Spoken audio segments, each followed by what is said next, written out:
Buenas noches, ¿cómo están? Terminamos la semana y casi terminamos ya el mes de junio del 2019. Estamos a escasas cuarenta y tantas horas de aquel cierre de campaña del 2018. Un cierre de campaña que representó muchas cosas y que auguraba un cambio fundamental. Muchos creían que no iba a suceder lo que sucedió, que el sistema político, la cleptocracia, el PRI, la maquinaria, el famoso aparato electoral iba a operar y que finalmente, una vez más, iban a hacerle fraude a los electores mexicanos.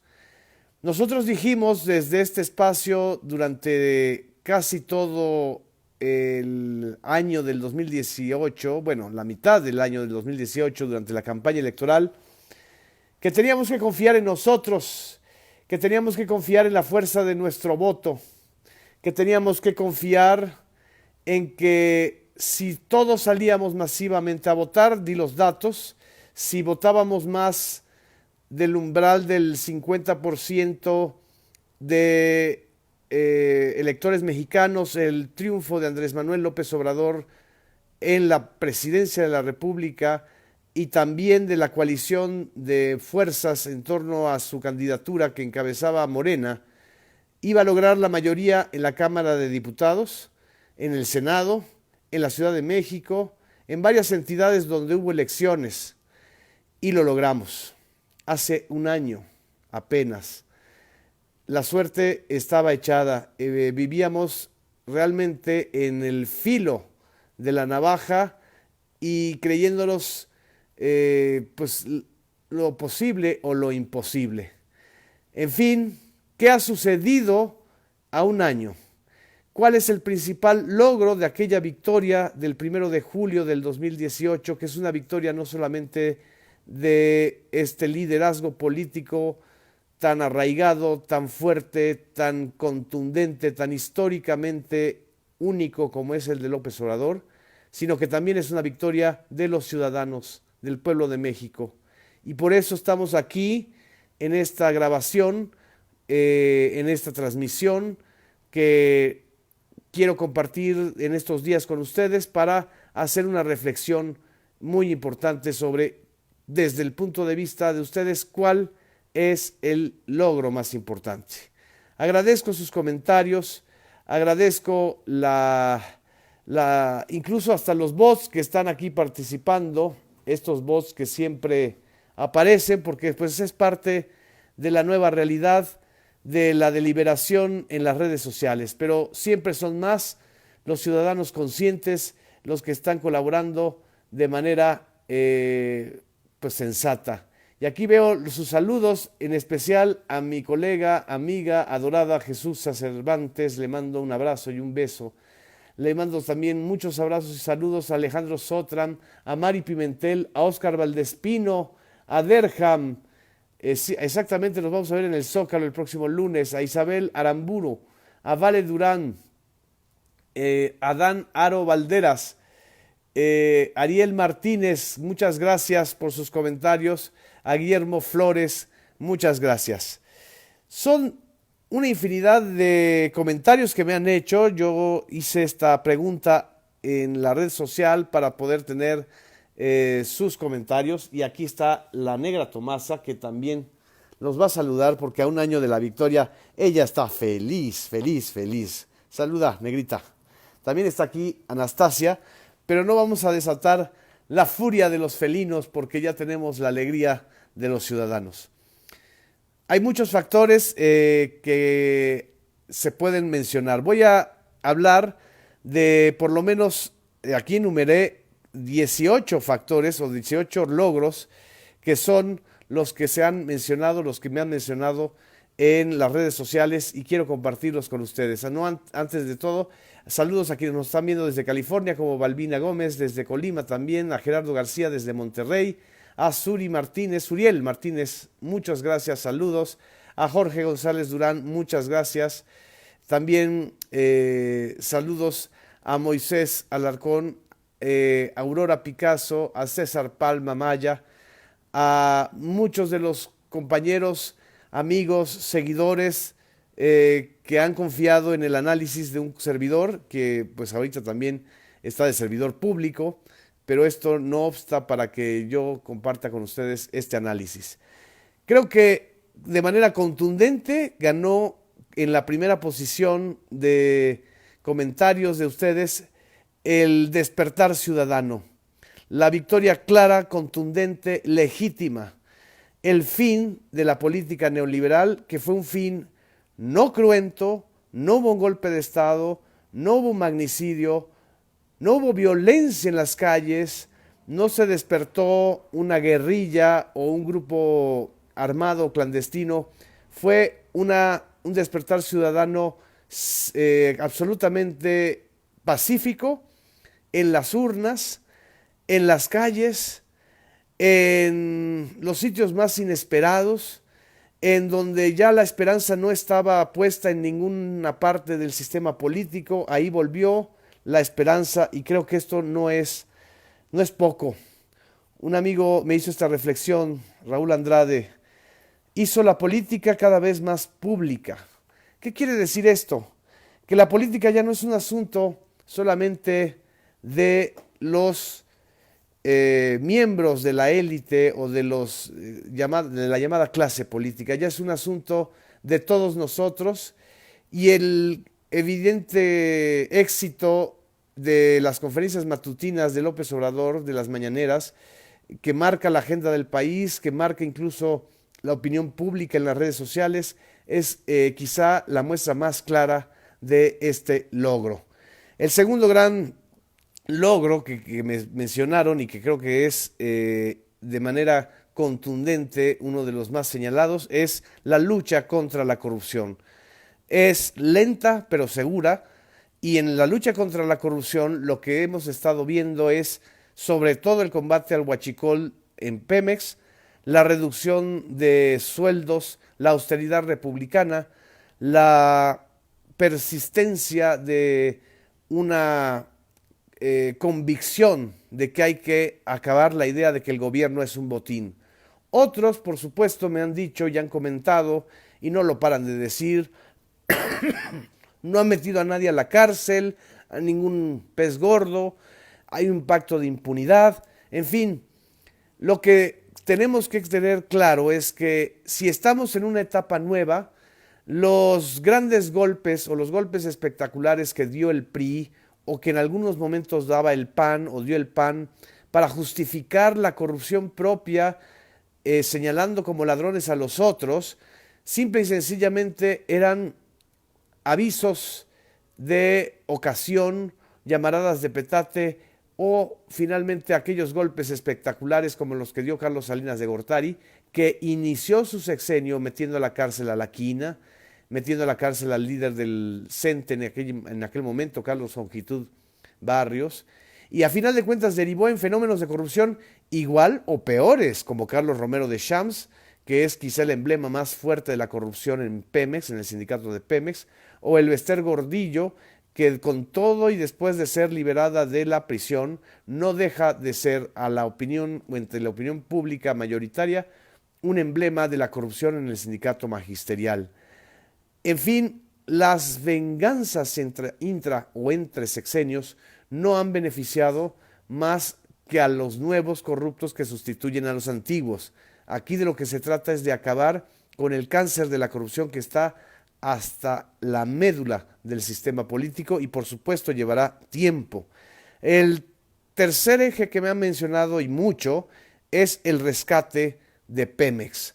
El rescate de Pemex, una de las empresas públicas más importantes en la historia moderna del país, sin duda alguna la empresa más importante de México.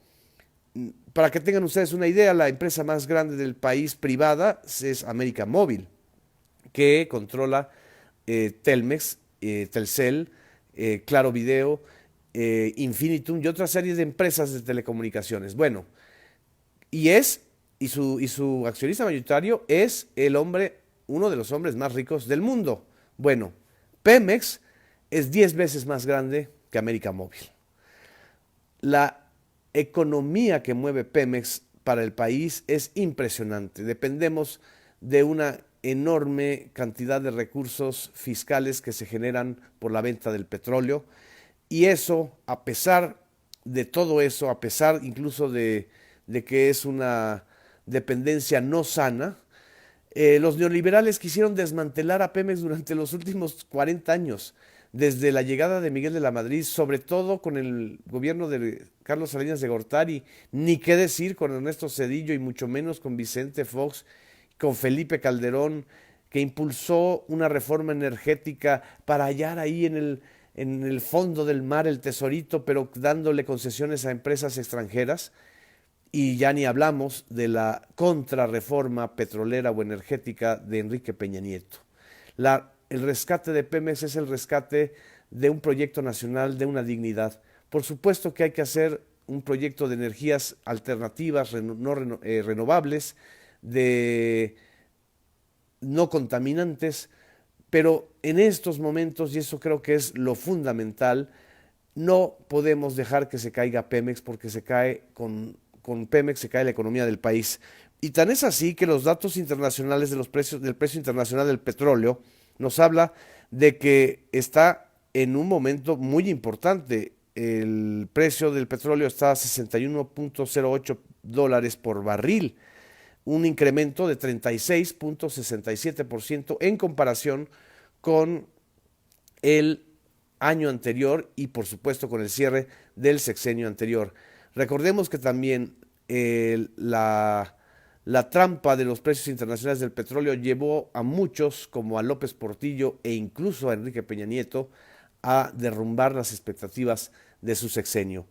El otro gran elemento que me han mencionado, sobre todo en estos mensajes a través de Facebook o de Twitter, es la cancelación del nuevo aeropuerto de la Ciudad de México, que por supuesto enfureció a quienes esperaban hacer el gran negocio transeccional con el aeropuerto en Texcoco, donde por cierto nunca lo vamos a dejar de repetir.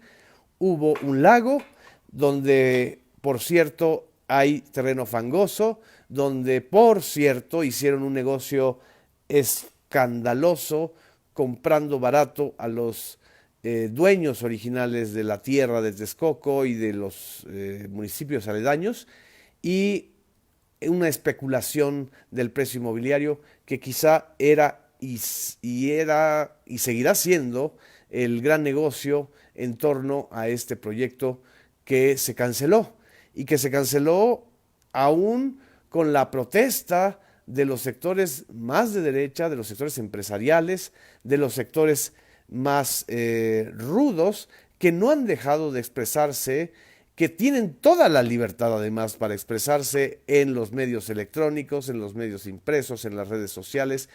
Un día sí y otro también están permanentemente condenando al fracaso a este gobierno, que es resultado del voto ciudadano, del despertar ciudadano. El otro elemento muy importante que me han mencionado es los programas sociales, y sobre todo los 700,000, ya son 702,000 becas de jóvenes construyendo el futuro. Ningún gobierno hasta ahora se había ocupado de los jóvenes que no tienen trabajo, que no encuentran un espacio en las instituciones de educación superior y que tienen que ganar o que tienen que recibir un ingreso, no solamente como un elemento de dignidad, sino también como un elemento de sentido común para que no caigan en la delincuencia organizada o en las redes de la evasión fiscal. Esto es muy importante porque ningún gobierno de los últimos que hemos tenido a nivel federal se había ocupado y preocupado de darle un empleo y una capacitación a los jóvenes becarios. Aquí me está diciendo Adán Aro, me consta que sí llegan las becas, por supuesto que llegan las becas, el asunto es que pues estamos hablando de un volumen muy grande, son 702,000, hay una serie de reglas que se están pidiendo, no es una dádiva, no es una caridad en el sentido más más utilitario del término, es un proyecto de dignificación y de profesionalización de los jóvenes. Me mencionaron y me han mencionado también este elemento que es muy importante. Se cambió el paradigma del poder. Tenemos ahora una cercanía mayor con el poder presidencial. Tan es así que quizá uno de los actos más recordados, el 1 de diciembre, cuando tomó posesión formalmente Andrés Manuel López Obrador, fue la apertura de Los Pinos hacia la sociedad.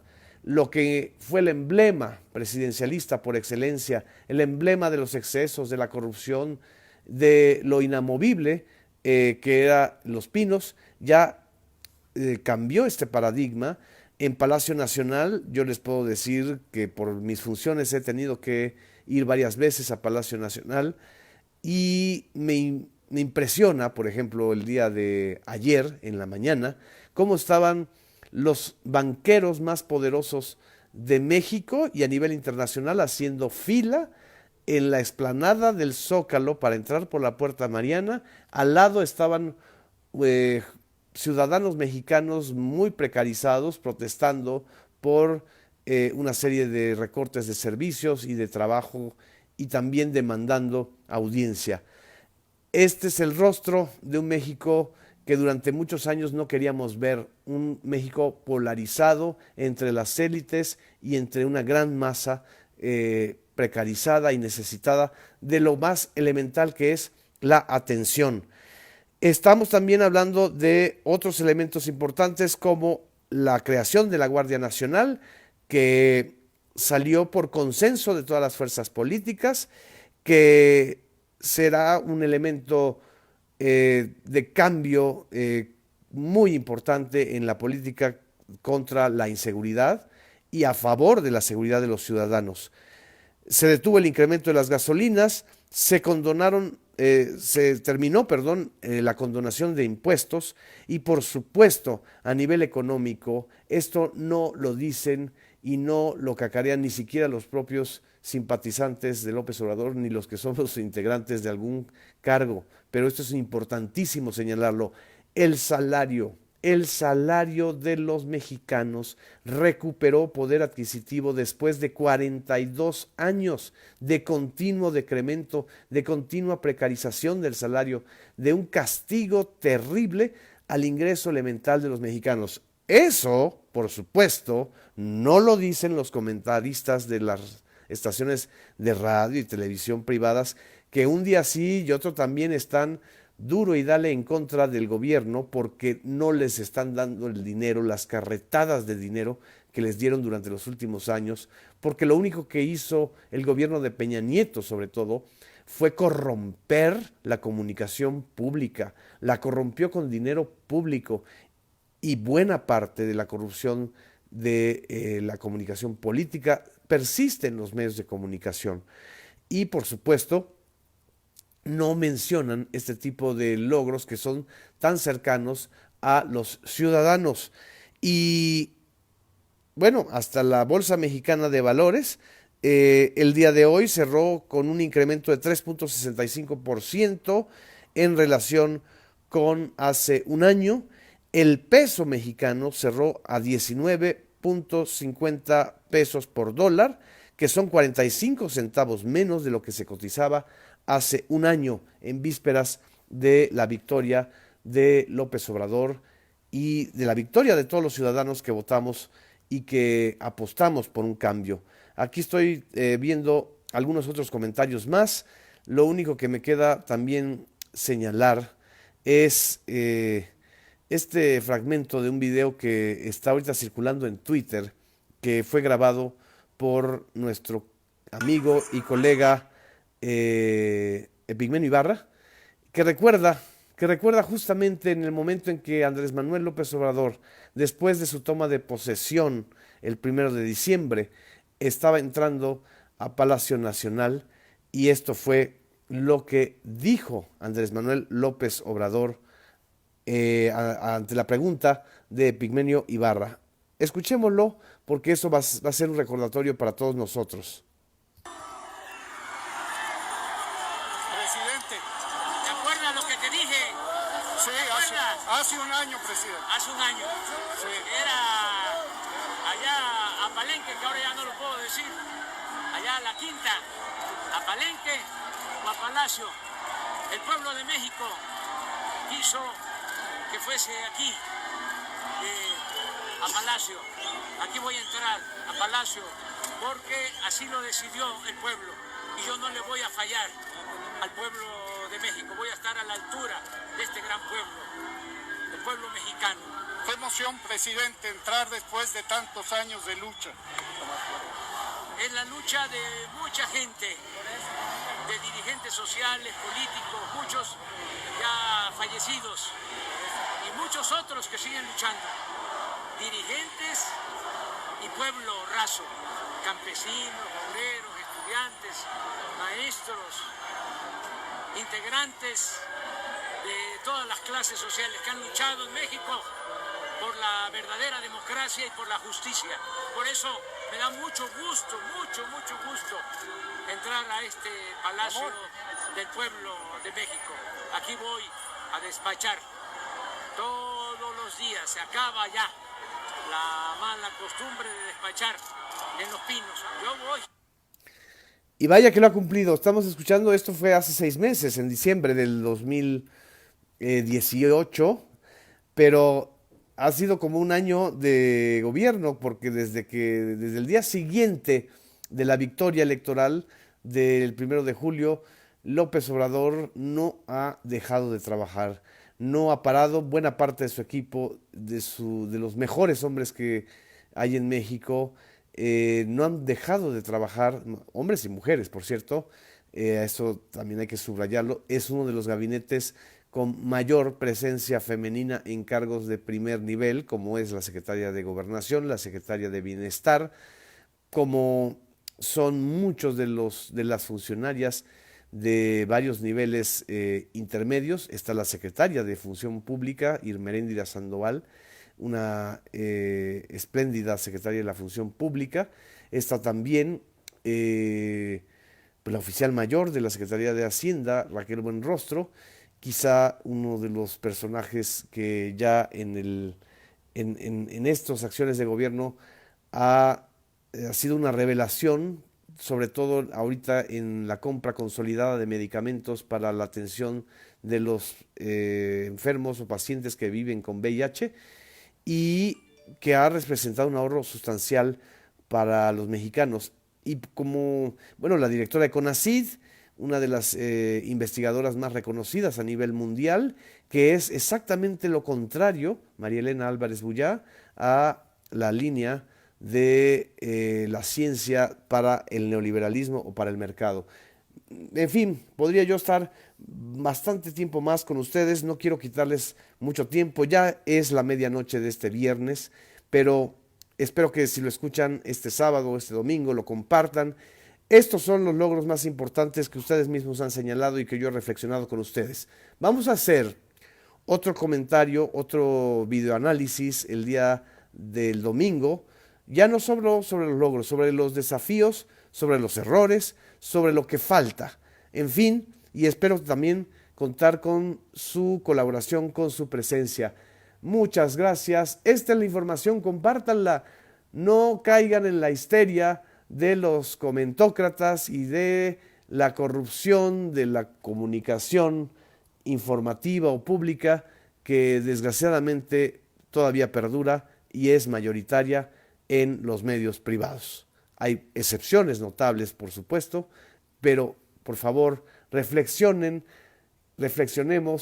y compartamos. Este es un logro de los mexicanos. Esto es un logro histórico que no vamos a vivir en mucho tiempo.